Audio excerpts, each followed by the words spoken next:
Hey YouTube, this is Quentin from Network Creations TV again, and here's a review of the Nexus 10 by Google. The Nexus 10 has 2560 by 1600 pixel resolution, Corning Gorilla Glass 2, an Exynos 5 dual-core CPU, 2 gigabytes of memory, 16 or 32 gigabytes of storage. Okay, here's the Nexus 10's lock screen. It's a little different than the Nexus 4 in that this widget, the widget actually not the widget but the actual lock screen itself, you can add custom widgets like the Nexus 4, but the effect is just a little different. You see it has this like a square rotation type animation, but other than that it's pretty much the same. You can add Gmail. I have beautiful widgets right here, a select amount of apps, mostly stock apps, but some app developers or some applications you can add to your home screen now, or to your lock screen I should say. I have the Ultimate Photo large and beautiful widgets, but those are the only things out of my apps right now that are available to add to the lock screen. Everything else is pretty much the same as far as the lock screen widgets, other than I don't believe you can directly access the camera from the lock screen, but you just unlock it like so, just like on the Nexus 4 and the Nexus 7. And here's the home screen. Before I go over the home screen and other options, let's have a look around the device. Power it off for a second. Excuse my lighting. But on the bottom you have your pogo pins, I believe, for your dock that may be coming out. On the back, of course, you have the Nexus logo and the Samsung logo, and it's kind of a rubberized feeling. It's really grippy and it's easy to hold in hand. This back section, well, it's sort of like the feeling on the like on the Nexus 7. Kind of it's got this little design, and it's kind of a soft rubber feeling. Have a 5 megapixel camera in your flash. Also, I believe that's a microphone. You can also take this back section off, and I believe this is going to be for a case. And the back this section comes off sort of just like taking a back cover off of a Samsung phone, but it has these two metal contacts right here. I believe that's going to be for like a smart cover. And then you have all the FCC information right here. And then to put it back on, you just snap it back on. Like so. Okay, this is the top of the phone, or the tablet, excuse me. And you have your power button and your volume rocker. You have your 5 megapixel camera, micro HDMI port, I believe. And then your micro USB and your 3.5 millimeter jack for your headphones. The Nexus 10 also has a notification light. Speakers on this tablet are in the front, which makes it really convenient. And they sound pretty good. It's nice to hold it in your hand and have the sound coming at you versus having them on the back or on the bottom, even on the bottom. So that's a good design by Samsung, having the speakers in the front. One thing you'll notice on this tablet is the screen.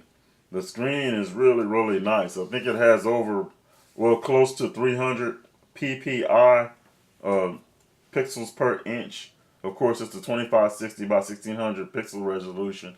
One of the things I've always wanted to find out about is how it compared to the iPad, and it's very comparable. I mean, this is the first Android tablet that's pretty much on par with the iPad, if not better in some ways.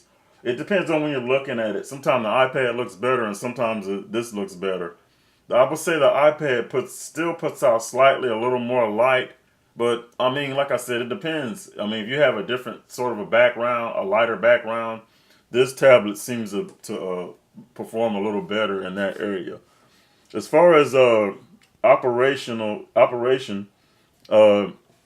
this tablet, it scrolls really nice. Still not quite as smooth as I would like, but I mean, it's not that big of a deal.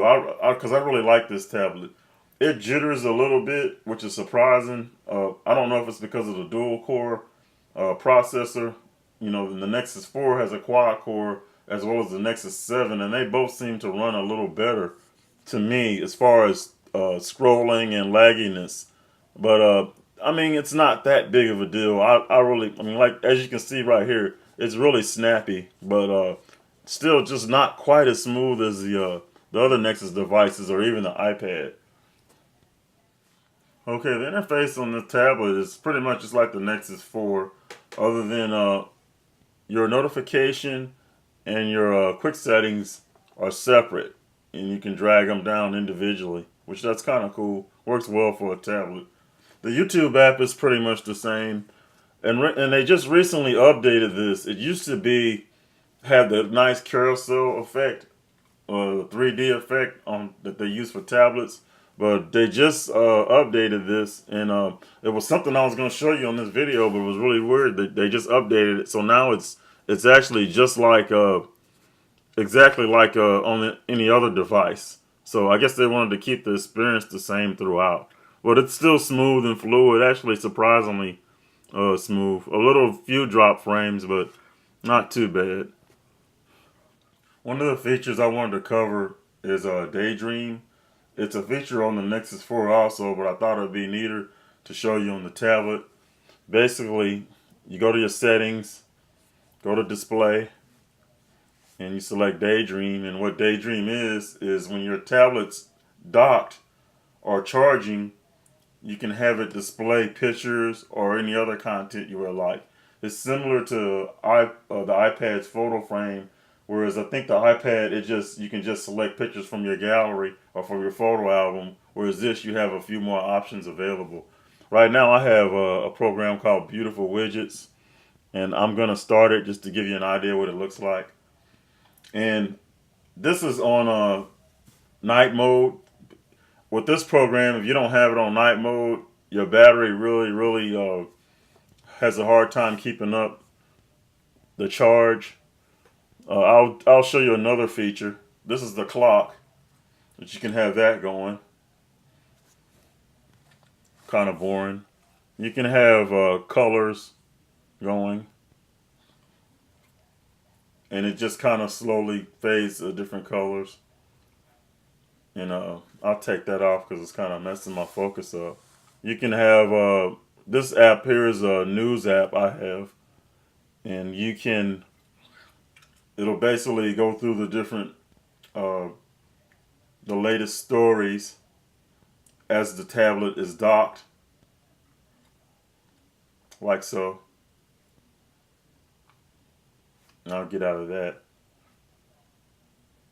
Kind of cool. And this, you touch it, it goes straight to the app. And you can set this to go when your phone or your tablet, excuse me, when your phone is docked, or when when it's charging. You have a selection right here, when to daydream.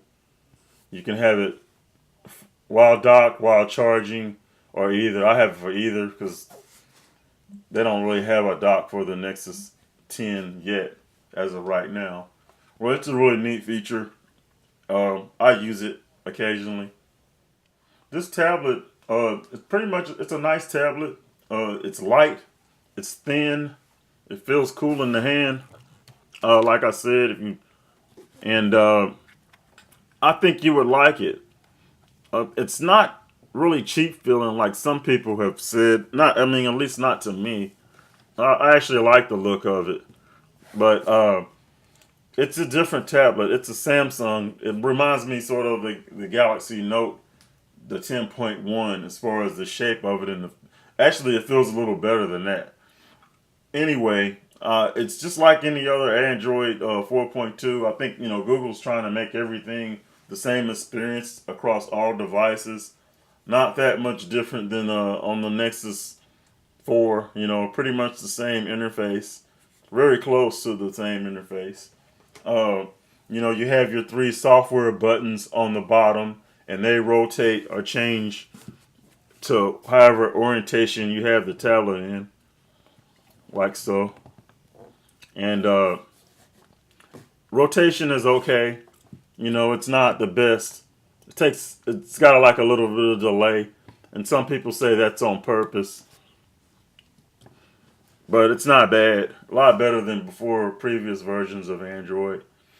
But not a whole lot on this tablet uh that you probably haven't seen before.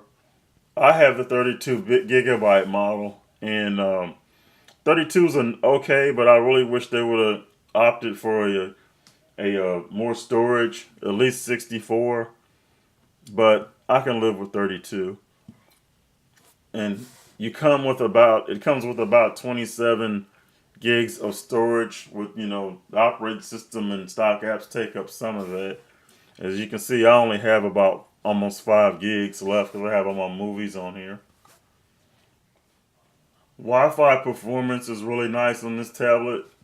Another thing I wish it had is they would have had an option to add cellular data, which is something they probably will do in the future.